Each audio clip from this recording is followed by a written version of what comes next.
Hello students, आज हम light chapter का बहुत ही important topic image formation by concave mirrors देखेंगे। ये एग्जाम पॉइंट ऑफ व्यू से बहुत इंपॉर्टेंट है और आपको पता होना चाहिए कि इमेजेस कैसे बनती हैं और किस पर्सपेक्टिव से बनाई जाती हैं, क्योंकि ये न्यूमेरिकल्स में भी बहुत पूछ लिया जाता है। डायरेक्टली नहीं तो इनडायरेक्टली आपसे पूछ लिया जाता है कि इस पर्टिकुलर सिनेरियो के लिए आप रे डायग्राम बना दीजिए, इमेज बना दीजिए। इनको रे डायग्राम्स भी कहते हैं। ठीक है, तो सबसे पहला हम देखेंगे, सबसे पहले आपको पता होना चाहिए क्या क्या पॉइंटर्स हैं जो हमें इसमें बनाने होते हैं। सो मैं एक इमेज मिरर का जब भी बनाती हूँ, एक मिरर बनाती हूँ कॉनकेव मिरर, तो मैं क्या करती हूँ, मैं 6 लाइन रोज 1 2 3 4 5 6 रोज को लेके बनाती हूँ। ठीक है, 3 रोज के बाद मैं एक लाइन बना देती हूँ जिसको प्रिंसिपल एक्सिस कहते हैं। जहां पर ये मिरर को टच कर रही है उसको पोल कहते हैं। नाउ मैंने स्केल से 2 सेंटीमीटर के डिस्टेंस पर ये फोकस और सेंटर ऑफ कर्वेचर बनाया है। तो आपको पता होना चाहिए F is half of centre of curvature. ठीक है, आप ऐसे समझ लिए एक बॉल है, इस बॉल को के अंदर एक सेंटर होगा, खोखली बॉल है। ठीक है, आपने बीच में से काट दिया तो जो एकदम सेंटर पॉइंट है वो C हो गया, और सेंटर पॉइंट से जो उसकी सरफेस के बीच का एकदम सेंटर पॉइंट हुआ वो F हो गया। ठीक है, तो ये वही है। मान लो ये पूरी बॉल थी, इस बॉल का एकदम सेंटर का हिस्सा एंड देन उसका भी आधा फोकस। नाउ आपको रूल्स पता ही होंगे कि जब भी मान लो कोई ऑब्जेक्ट इन्फिनिटी पर है, इन्फिनिटी मतलब बहुत दूर है, तो उससे रेज आ रही होंगी बहुत सारी। ठीक, तो मान लो कि जो रे पैरेलल थी वो फोकस से पास हो गई। ठीक, सो ऐसे और भी बहुत सारी रेज आ रही होंगी पैरेलल वाली जो कि फोकस से पास हो जाएंगी। जो सेंटर ऑफ कर्वेचर से जाएंगी वो तो वापस आ जाएंगी, तो वो यहाँ कहीं कटी नहीं ना। तो जो रेज एक दूसरे से मीट करती हैं वो सारी यहाँ पर कहाँ मिल गई, फोकस पे। रे आई F से पास हो गई, रे गई F से पास हो गई, है ना। सो सारी रेज कहाँ मिल गई, फोकस पर। सो इससे मुझे क्या पता चल गया कि मेरी इमेज कैसी है, रियल। जब भी जिस तरफ ऑब्जेक्ट था मिरर के अगर लेफ्ट साइड पर ही इमेज बन रही है तो उसको कहते हैं रियल एंड इन्वर्टेड इमेज। ठीक है, कहाँ बनी है, F पर, फोकस पर बनी है, तो इसमें हम लिखा फॉर्म्ड एट F। देन कैसी है ये, आपको पॉइंट साइज्ड दिख रही है ना, बिल्कुल एकदम डॉट। तो हाईली डिमिनिश्ड, कितना बड़ा ऑब्जेक्ट था लेकिन इमेज कितनी सी बनी, हाईली डिमिनिश्ड बोलता है इस केस में। ये क्लियर हो गया। नाउ सेकंड हम आते हैं when object is beyond C से पीछे, इन्फिनिटी और C के बीच में समझ लो। ठीक है, तो मान लो मैंने ऑब्जेक्ट यहां रख दिया AB, तो ये उसका हेड है, ये उसका टेल है, एक तरह से ऐसे कंसिडर कर लो। ये सर है, ये पैर है। तो जब भी जो रे पैरेलल होगी वो फोकस से पास हो जाएगी, और जो रे सेंटर ऑफ कर्वेचर से पास होगी वो बाउंस बैक हो जाएगी। आपको एरोज का ध्यान रखना है, आप बनाइएगा जरूर। जो रे पैरेलल थी वो फोकस से पास हो गई, और जो सेंटर ऑफ कर्वेचर से गई वो बाउंस बैक हो गई। तो जहां पर भी ये दोनों रेज मिली वो पॉइंट क्या था, ये, तो ये क्या बन गया, इमेज बन गई। ठीक, आप देखो AB और A', B', साइज में डिफरेंस दिख रहा है आपको, छोटी है इमेज। ठीक है, सो कैरेक्टरिस्टिक्स क्या हो जाएंगी इमेज की, सबसे पहले क्योंकि मिरर वाली ऑब्जेक्ट वाली साइड पर ही बनी है, in front of the mirror, तो उसको कहेंगे रियल एंड इन्वर्टेड। इन्वर्टेड क्यों, क्योंकि ये ऊपर था ये नीचे हो गई, इन्वर्ट हो गई, है ना। कहाँ बनी है, C और F के बीच में बनी है और ऑब्जेक्ट से छोटी है। ठीक, नाउ नेक्स्ट हम आ जाते हैं when the object is at C। ठीक, तो इसमें क्या है, इसमें ना मैं थोड़ा सा ट्रिक लगाती हूँ। मैं जब भी बनाने बैठती हूँ ना तो मेरा कभी भी ना एग्जैक्ट पॉइंट पर नहीं आता। कैसे, मैं बताती हूँ। मुझे पता है जब ऑब्जेक्ट C पर होता है ना तो इमेज भी C पर ही बनती है ना।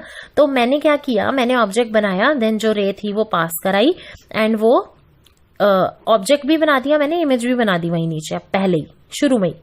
ठीक, देन मैंने रेज पैरेलल रे पास कराई, फोकस से पास करा दी, देन इससे भी पैरेलल रे पास कराई। अब जहां पर ये दोनों रेज मिली वहां फोकस बना दिया। इस बार मैंने पहले से फोकस नहीं बनाया। ठीक है, आप ध्यान से देखेंगे ना तो ये डिस्टेंस ज्यादा है, ये डिस्टेंस कम है, जबकि इक्वल होना चाहिए। बट क्योंकि इस केस में बहुत बार ना इमेजेस बन नहीं पाती हैं, तो एग्जाम में टाइम वेस्ट करने से अच्छा है आप इस ट्रिक को यूज करके फटाफट से डायग्राम बना दीजिएगा। ठीक है, कैरेक्टरिस्टिक्स क्या रहेंगी, रियल एंड इन्वर्टेड। कहाँ बना, C पर ही इमेज बना, और बिल्कुल सेम साइज का है, ये भी 2 लाइंस में आ रहा है, ये भी 2 में, तो that means the images of the same size as the object. Clear हो गया। नाउ अभी हमने लास्ट देखा था when object is at C, अब हम देखेंगे when the object is between C and F. ठीक, तो सी और एफ के बीच में है ये ऑब्जेक्ट। जो पैरेलल रे थी वो फोकस से पास हो गई, जो सेंटर ऑफ कर्वेचर से पास हुई वो बाउंस बैक हो गई। लेकिन ये रेज कहीं ना कहीं तो मिल रही है ना, वो यहां आके मिली, तो ये मेरा क्या बन गया, इमेज बन गया। कैरेक्टरिस्टिक्स कैसे लिखूंगी मैं, इमेज कैसी है, रियल एंड इन्वर्टेड, क्योंकि इन फ्रंट ऑफ मिरर बन रही है। कहाँ बनी, सी के पीछे, तो बियॉन्ड सी। और आप देख रहे हो ना साइज में कितनी बड़ी है, इसीलिए एनलार्ज्ड। आपको पता है क्वेश्चंस कैसे पूछते हैं, न्यूमेरिकल्स आपको बोल देंगे कि एक मिरर है जिसका फोकल लेंथ 10 सेंटीमीटर है ना, and the object is placed at 15 centimetre. So आप इसका रे डायग्राम बना दो, या फिर आपसे डायरेक्ट पूछ लेंगे आप बताइए कि कैरेक्टरिस्टिक क्या रहेंगी, इमेज एनलार्ज्ड होगी क्या या फिर डिमिनिश्ड होगी, कैसी बनेगी। इस टाइप से बहुत इनडायरेक्टली क्वेश्चन पूछेंगे, तो आपको ये पता होना चाहिए कि अगर फोकल लेंथ 10 सेंटीमीटर थी, इसका मतलब सेंटर ऑफ कर्वेचर 20 सेंटीमीटर होगा, राइट। जो रेडियस ऑफ कर्वेचर है, ये P से C तक के डिस्टेंस को रेडियस ऑफ कर्वेचर कहते हैं।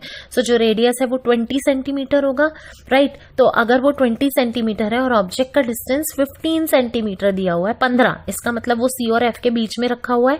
तो C और F के बीच में रखा है तो इमेज कैसा बनेगा, एनलार्ज्ड बनेगा। तो आपको आंसर मिल गया। सो ये चीज की क्लैरिटी होगी तो बहुत आप जल्दी से न्यूमेरिकल्स भी सॉल्व कर पाएंगे।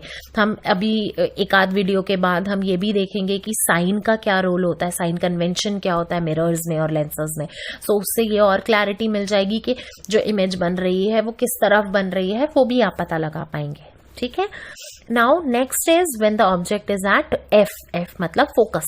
सो आप ये देखो, ये रहा ऑब्जेक्ट, इसमें भी मैंने एक छोटा सा ट्रिक यूज किया है।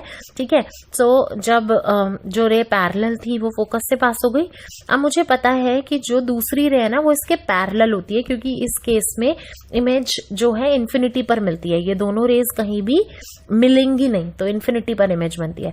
सो मैंने क्या किया, मैंने स्केल से इसके पैरेलल एक लाइन बना दी। कैसे, बाय जो ए से एक और रे निकाल के। आप देख रहे हो यहाँ पे एक छोटा सा डॉट लगा है, क्योंकि पहले मैंने स्केल से इक्वल डिस्टेंस पर एफ के सी बनाया था, लेकिन जब मैं पैरेलल रे बनाने बैठी तो मुझे वो सी यहाँ पर मिला, तो मैंने यहां बना दिया। सो मेरा मेन फोकस क्या था, पैरेलल रे बनाना। तो एक छोटा सा ट्रिक यूज किया और इमेज को जल्दी बना दिया। सो आप ऐसे ट्रिक्स छोटे छोटे यूज कर सकते हैं एग्जाम में भी जल्दी करने के लिए। सो इमेज कैसी रही, क्योंकि बन तो इसी तरफ रही है ना, चाहे इन्फिनिटी पर बन रही हो, तो रियल एंड इन्वर्टेड। कहाँ, फॉर्म्ड एट इन्फिनिटी। और कैसी रहेगी, हाईली एनलार्ज्ड, बहुत ही बड़ी होगी। ठीक है, क्लियर हो गया। लास्ट है मेरा when object is between F and P. ये थोड़ा यूनिक होता है in compare to other images जो कि कॉन्केव मिरर में बनी थी। तो इसमें क्या होता है, जब ऑब्जेक्ट एफ और पी के बीच में होता है, फोकस और पोल के, तो जो रे पैरेलल थी वो फोकस से पास हो गई और जो सेंटर ऑफ कर्वेचर से गई वो बाउंस बैक हो गई। इस केस में क्या होता है, ऐसा अपीयर होता है कि जो इमेज है वो बिहाइंड द मिरर बन रही है। ठीक है, तो ऐसा लग रहा है ना कि ये उधर जाके मिल जाएंगी, रेज मिलके यहाँ पे इमेज बना देंगी। सो बेसिकली ऐसी इमेजेस जो कि बिहाइंड द मिरर बनती हैं उनको कहते हैं वर्चुअल। और क्योंकि आप देख सकते हो कि इसका भी हेड ऊपर है, इसका भी हेड ऊपर है, तो इरेक्ट इमेज बनी है, इन्वर्टेड नहीं है इस केस में, है ना। So virtual and erect form behind the mirror and it is enlarged, size में बड़ी है क्योंकि। क्लियर हो गया। आपको बहुत इंटरेस्टिंग लगेगा ये जान के कि कॉन्केव मिरर्स किस किस में यूज होते हैं। टॉर्च में, क्यों, क्योंकि ये ना बीम ऑफ लाइट को इकट्ठा कर देते हैं। सो आप जब ये सारी लाइट्स इकट्ठी होंगी तो आपको एक जगह पे बहुत अच्छा सा लाइट फैली हुई दिखेगी, टॉर्च के केस में जैसे होता है ना। सर्च लाइट्स, व्हीकल के हेडलाइट्स होते हैं, क्योंकि ये बीम ऑफ लाइट्स को देता है। शेविंग मिरर्स में हम लोगों को फेस का थोड़ा बड़ा सा एनलार्ज व्यू देखना होता है ना, सो वो इजीली दिखाता है। डेंटिस्ट भी इसी को यूज करते हैं। सोलर फर्नेसेस में भी ये यूज होता है। क्यों, क्योंकि ये क्या काम कर रहा है, कन्वर्ज कर दे रहा है सारी रेज को। जो रे पैरेलल थी वो एक ही पॉइंट पर आकर मिल सकती है ना, जो हमने सबसे पहला पढ़ा था। तो ये सोलर सन रेज को, सन कहाँ है, इन्फिनिटी पर है ना, तो जो इन्फिनिटी से जो रेज आएंगी फोकस से पास हो जाएंगी ना, तो सब एक जगह पर आकर इकट्ठी हो जाती हैं, तो फिर वो गर्म करने में हेल्प करती हैं खाने को। तो सोलर फर्नेसेस में भी यूज होता है ये चीज। क्लियर हो गया।